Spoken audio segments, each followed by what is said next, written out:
கரூர் பிரச்சார கூட்ட நெரிசலில் சிக்கி 41 பேர் உயிரிழந்த வழக்கு தொடர்பாக டெல்லி சிபிஐ அலுவலகத்தில் விஜய் ஆஜராகியிருக்கிறார். இது தொடர்பான கூடுதல் விவரங்களோடு இணைகிறார் எமது செய்தியாளர் நிரஞ்சன். வணக்கம் நிரஞ்சன், உங்களிடம் இருக்கும் தகவல்களை சொல்லுங்க. தற்பொழுது விஜய் அவர்கள் டெல்லியில் இருக்கக்கூடிய சிபிஐ தலைமை அலுவலகத்தில் ஆஜராகி இருக்கிறார். அந்த காட்சிகளை தற்பொழுது நாம் பார்த்துக் கொண்டிருக்கிறோம். இந்த முறை அவர் ஊடகங்களை தவிர்க்கிறார் என்பது வெளிப்படையாக தெரிகின்றது. காரணம், கடந்த முறை அவர் விமான நிலையத்திலிருந்து டெல்லி விமான நிலையத்திலிருந்து சிபிஐ அலுவலகத்திற்கு வந்த பொழுது அவர் ஊடகங்களை பார்த்து கையசைத்திருந்தார். ஆனால் இந்த முறை அவர் டெல்லியில் இருக்கக்கூடிய நட்சத்திர ஹோட்டலில் தங்கி இருக்கக்கூடிய சூழலில் வழக்கமாக அந்த ஹோட்டலின் பிரதான நுழைவு வாயில் வழியாகத்தான் எல்லா கார்களுமே வெளியே வரும். ஆனால் விஜய் அவர்கள் இந்த முறை அந்த பிரதான வாயிலை பயன்படுத்தாமல் பேஸ்மெண்டில் கார் பார்க்கிங் பகுதியில் இருந்து அந்த ஹோட்டலின் பின்பகுதியை இணைக்கக்கூடிய வாயில்கள் வழியாக அவர் வெளியேறியிருக்கிறார். காரணம், முன்வாசலில் தான் ஊடகங்கள் பெரும்பாலானவர்கள் காத்துக் கொண்டிருந்தார்கள் விஜய் அவர்களை படம் பிடிக்க வேண்டும் என்பதற்காக. ஒருவேளை அதை தவிர்ப்பதற்காக அவர் அப்படி வெளியேறி இருக்கலாம் என்று சொல்லப்படுகின்றது. இல்லை என்றால் டிராபிக் போன்றவற்றை தவிர்ப்பதற்காகவும் அவர் அப்படி வெளியேறி இருக்கலாம் என்று சொல்லப்படுகிறது. ஆனால் டெல்லியில் இருக்கக்கூடிய சிபிஐ தலைமை அலுவலகத்தை பொறுத்தவரை உள்ளே வருவதற்கு ஒரே வழிதான், வெளியே செல்வதற்கும் ஒரே வழிதான். கூடுமான விஐபிகள் வருகிறார்கள் என்றால் அவர்களது வாகனத்தை உள்ளே வரை அனுமதிப்பார்கள், அந்த ரிசப்ஷன் ஏரியா வரை அனுமதிப்பார்கள். மற்ற வேறு யாரேனும் வருகிறார்கள் என்றால் வாசலிலேயே இறங்கி அவர்கள் நடந்துதான் உள்ளே செல்ல வேண்டும். அந்த பரிசோதனைகளை எல்லாம் செய்துவிட்டு உள்ளே அனுமதிப்பார்கள். ஆனால் விஜய் அவர்கள் அப்படி நடந்து கொள்கிறார் என்றால் நிறைய பேர் கூட்டம் கூடி விடுவார்கள், அது தேவையில்லாத ஒரு கேயாசை ஏற்படுத்தி விடலாம் என்பதனால் அவரது வாகனத்தை மட்டும் உள்ளே அனுமதிப்பார்கள். கடந்த முறை பயன்படுத்திய அதே சொகுசு காரை இந்த முறையும் அவர் பயன்படுத்தி இருக்கிறார்.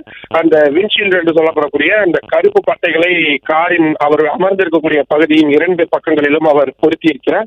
எனவே அவரை தெளிவான முறையில் படம் பிடிப்பது என்பது சற்று சிரமமான விஷயமாக இருக்கிறது. விஜய் அவர்கள் டெல்லியில் இருக்கக்கூடிய சிபிஐ தலைமை அலுவலகத்தில் தற்பொழுது ஆஜராகி இருக்கிறார். 11 மணி என்று அவரிடம் நேரம் சொல்லப்பட்டிருந்த நிலையில் முன்கூட்டியே அவர் ஆஜராகி இருக்கிறார்.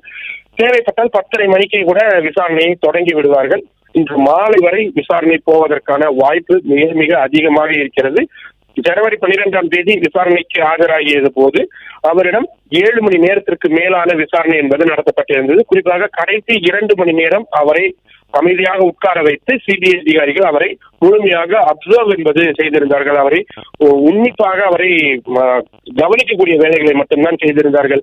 இன்றைய விசாரணையில் நிறைய கேள்விகளுக்கு பதிலளிக்க வேண்டிய இடத்தில் தான் விஜய் அவர்கள் இருக்கிறார். ஏனென்றால் கடந்த முறையை கூட சிபிஐ அதிகாரிகள் விஜய் அவர்களிடம் சொல்லி அனுப்பியது, அடுத்த விசாரணையின் பொழுது உங்களிடம் நிறைய கேள்விகள் இருக்கிறது, அனைத்திற்கும் தயாராக இருங்கள் என்பதாக சொல்லி அனுப்பினார்கள் என்ற தகவல் தான் கிடைத்திருந்தது. டெல்லியில் விஜய் அவர்களுடைய இந்த பயணம், அவர் தங்குவதற்கான விஷயங்கள் உள்ளிட்ட அனைத்தையுமே அந்த கட்சியினுடைய தேர்தல் மேலிட பொறுப்பாளராக இருக்கக்கூடிய ஆதவ் அர்ஜுனா, அது மிக மிக முக்கியம். அதே சமயம் இன்றைய விசாரணையின் பொழுது ஆதவ் அர்ஜுனா உள்ளிட்ட அக்கட்சியின் மூத்த நிர்வாகிகளும் உடன் இருக்க இருக்கிறார்கள். வழக்கறிஞர்கள் விஜயுடன் அமர்த்த அனுமதிக்கப்பட்டிருக்கிறார்கள். விஜய் அவர்களுக்கு தேவைப்படக்கூடிய உதவிகளையும், அதாவது அவருக்கு உணவு வெளியிலிருந்து வர வேண்டுமா அல்லது வெளியில் அவர் செல்ல விரும்புகிறாரா போன்றவை, அந்த மாதிரியான சலுகைகள் என்பதும் அவருக்கு முழுமையாக வழங்கப்படுகின்றது. அவரை ஒரு திடமான மனநிலையில் வைத்து அவரிடம் விசாரணை நடத்த வேண்டும் என்பதுதான் சிபிஐ அதிகாரிகளின் திட்டம். அந்த வகையில் முழு ஒத்துழைப்பையும் விஜய் அவர்கள் வழங்கி வருகிறார் என்பதனால் இன்றைய விசாரணையும் சுமூகமாக போகும். ஒருவேளை விசாரணையை திருப்தி அடைந்தது என்றால் இன்றைய விசாரணையுடன் நிறுத்திக் கொள்வார்கள். இல்லை, மேலும் அவரிடம் விசாரணை நடத்த வேண்டும் என்று சிபிஐ அதிகாரிகள் நினைத்தார்கள் என்றால் நாளைய தினமும் அவரிடம் விசாரணை நடத்தப்படுவதற்கான வாய்ப்பு இருக்கிறது. ஆனால் அதை நாம் மாலையில் தான் தெரிந்து கொள்ள முடியும். பின்வாசல் வழியாக அவர் வெளியேறி இருக்கிறார் என்பது இன்றைய இந்த முக்கியமான செய்தியின் அது ஒரு கருப்பொருளாக இருக்கின்றது. மற்றபடி சிபிஐ விசாரணைக்கு அவர் ஆஜராகி இருக்கக்கூடிய அந்த விஷயம் அதி முக்கியமானதாகவும் நாம் பார்க்க வேண்டியதாக இருக்கிறது.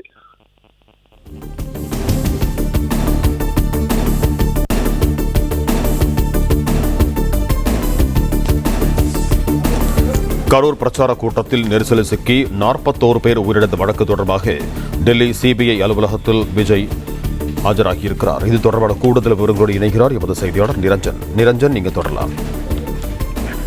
விஜய் அவர்கள் தற்பொழுது சிபிஐ அலுவலகத்தில் ஆஜராகி அவர் அந்த ரிசப்ஷன் ஏரியாவில் அவரிடம் கையொப்பம் என்பதும் பெறப்பட்டிருக்கிறது. அதாவது 2வது நாள் விசாரணை விஜய் அவர்களிடம் அதிகாரப்பூர்வமாக தொடங்கி இருக்கிறது என்பதான முக்கியமான ஒரு விஷயத்தை தான் இந்த தருணத்தில் நாம் பார்த்து கொண்டிருக்கின்றோம். கடந்த முறை அவர் 11:29 மணிக்கு டெல்லியில் இருக்கக்கூடிய சிபிஐ தலைமை அலுவலகத்தில் முதல் முறையாக ஆஜராகி இருந்தார். அவரிடம் 11:34 மணிக்கு கையொப்பம் என்பது வாங்கப்பட்டிருந்தது.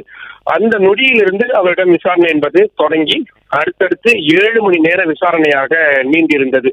கடந்த முறை அவரிடம் விசாரணை நடத்திய பொழுது உணவு விடுமுறைக்கு நீங்கள் வெளியே செல்கிறீர்களா, வெளியே சென்று ஹோட்டலுக்கு சென்று சாப்பிட்டு வருகிறீர்கள் என்றால் நாங்கள் அனுமதிக்கிறோம் என்று சொன்ன போது கூட விசாரணையை முழுமையாக முடித்துவிட்டு தான் நான் சிபிஐ தலைமை அலுவலகத்திலிருந்து வெளியே போவேன் என்று அவர் திட்டவட்டமாக கூறியிருந்தார். அதனை அடுத்து அவருக்கு வெளியிலிருந்தும் உணவு என்பதும் கொண்டு வரப்பட்டிருந்தது. அந்த அளவிற்கு சிபிஐ விசாரணைக்கு முழு ஒத்துழைப்பை விஜய் அவர்கள் வழங்கி இருக்கிறார்.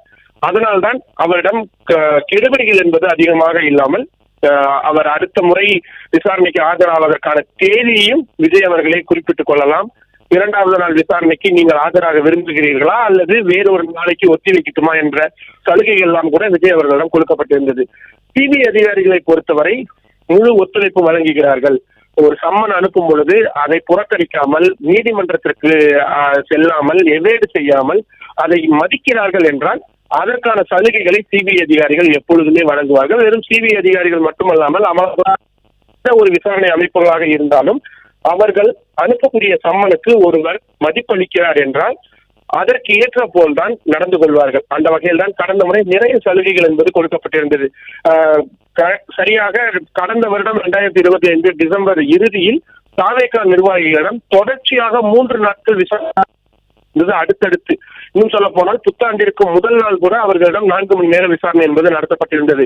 ஆனால் விஜய் அவர்களிடம் முதல் நாள் விசாரணை நடத்தப்பட்டதற்கு பிறகு நீங்கள் 2வது நாளும் நாளைய தினம் தொடர்கிறீர்களா அல்லது வேறு ஒரு தேதிக்கு வருகிறீர்களா என்றெல்லாம் கேட்டிருந்தார்கள். விஜய் அவர்களும் பொங்கல் விழா வருகின்ற காரணத்தினால் நான் ஊருக்கு சென்று தொண்டர்களுடன் பொங்கல் கொண்டாட வேண்டும் என்ற கோரிக்கை அவர் முன்வைத்திருந்தார். அதை சிபிஐ அதிகாரிகளும் ஏற்றுக்கொண்டிருந்தார்கள். அதற்கு பிறகு அவர் 19ஆம் தேதி மீண்டும் வர வேண்டும் என்று அவரே தான் சொல்லியிருந்தார். விஜய் அவர்களிடம் 19ஆம் தேதி வருகிறேன் என்று சொல்லியிருந்தார். அதையும் சிபிஐ அதிகாரிகள் ஏற்றுக்கொண்டிருந்தார்கள்.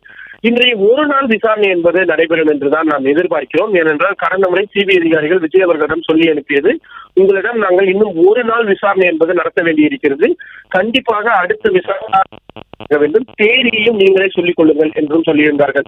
விஜய் அவர்கள் 19ஆம் தேதியை அவர் குறிப்பிட்டிருந்தார். இன்றைய தினம் விசாரணை என்பது தற்போது தொடங்கி இருக்கின்றது. மாலை வரை இந்த விசாரணை நிறைவடைந்து விட்டது, கடந்த முறை மாதிரியே முழு ஒத்துழைப்பை வழங்கி விட்டார் என்றால் இன்றையுடன் விசாரணை விஜய் அவர்களிடம் நிறைவடைந்துவிடும். நாளைய தினம் சென்னை உயர் நீதிமன்றத்தில் ஜனநாயகன் திரைப்படம் சம்பந்தமான வழக்கு விசாரணைக்கு வருகிறது. எனவே இந்த 2 நாட்களில் அவருக்கு ஏற்பட்டிருக்கக்கூடிய இந்த முக்கியமான 2 சிக்கல்களும் முழுமையாக முடிந்துவிடும்.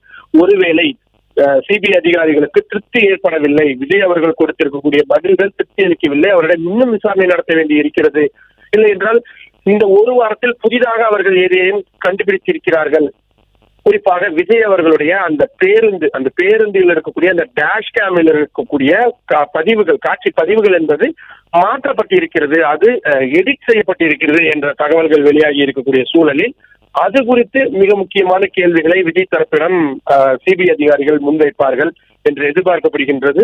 காவல்துறையினருடைய ஒத்துழைப்பு, விஜயுடைய கால தாமதம், தொண்டர்களுடைய செயல்பாடுகள், நிர்வாகிகளுடைய ஒத்துழைப்பு போன்ற பல்வேறு விஷயங்கள் விஜய் அவர்களிடம் கேட்கப்பட இருக்கிறது. காரணம், இந்த கரூர் துயர சம்பவத்தை பொறுத்தவரை பிரைம் மெம்பராகத்தான் விஜய் அவர்கள் பார்க்கப்படுகின்றார்.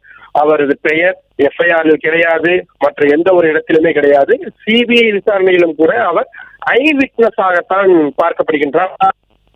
நேரில் கண்ணால் பார்த்த சாட்சி என்ற அடிப்படையில் தான் விஜய் அவர்களிடம் விசாரணை என்பது நடத்தப்படுகிறது.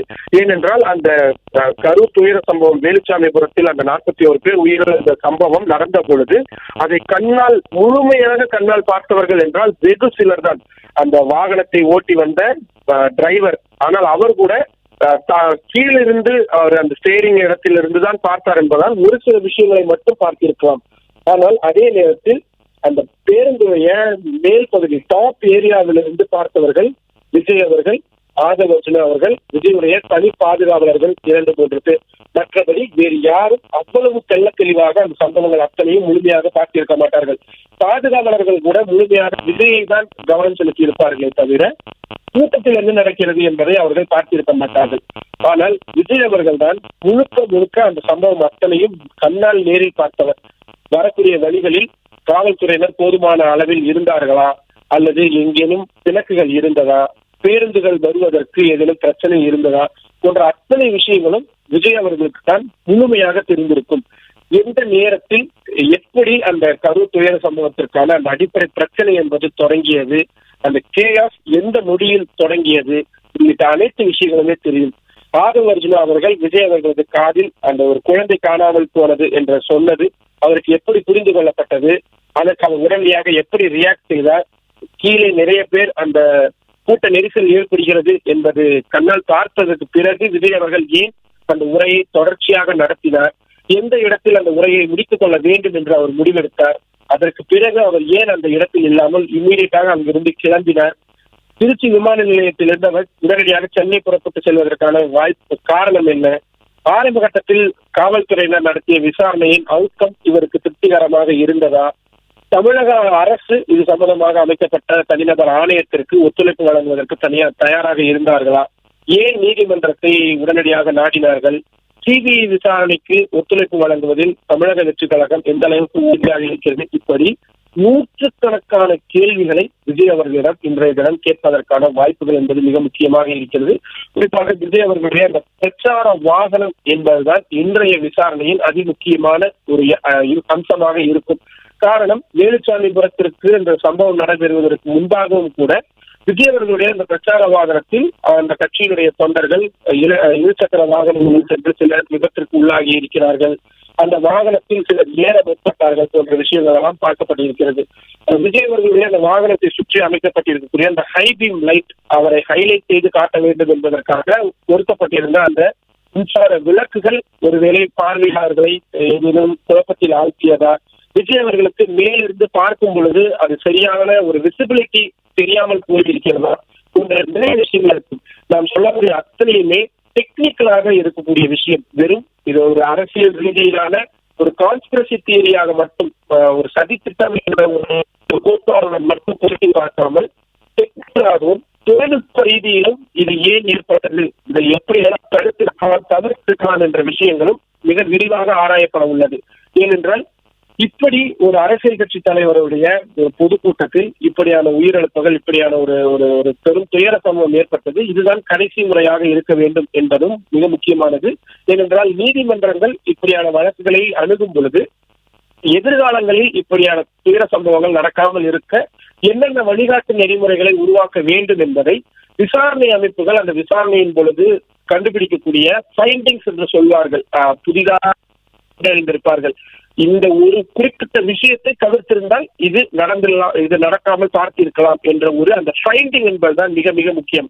அந்த ஃபைண்டிங்கை வைத்துக் கொண்டு இதில் சம்பந்தப்பட்டவர்களுக்கு தண்டனை வழங்குவது அதெல்லாம் ஒரு பக்கம் இருந்தாலும் கூட நடக்காமல் இருப்பதற்கான தடுப்பு வழிகாட்டு நெறிமுறைகளை நீதிமன்றங்கள் உருவாக்கும்.